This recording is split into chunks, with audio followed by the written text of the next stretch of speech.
Now, many of us can make our iPhones last a bit longer before buying that newest model or even hold off on buying that new car. But few can afford to skip grocery trips, and some of the tariffs in effect could make that more expensive. Elizabeth Van Mitri shows us ways to not waste our money on some products likely on this week's grocery list.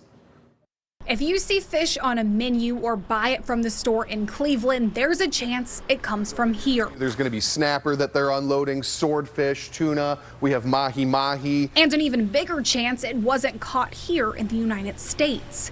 85% of fish is imported.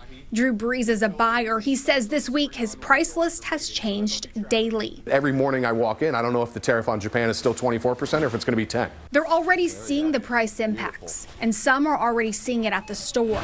My bill was a little bit higher for the same things that I normally buy. It's a few items, about maybe 10 items, 11 items. Those are about $90. If you want to save at the store, make sure you're making a list before you head out.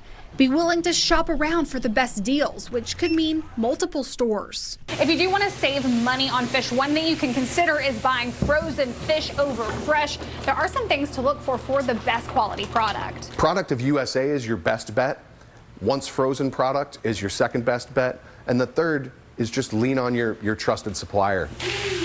How long this tariff war lasts depends on the goal. It's likely to either be a reasonably short period of time just to allow for negotiation. But if the tariff negotiations are part of a bigger plan to bring more industry to the U.S., much longer. The tariffs would need to stay in place for years, if not decades.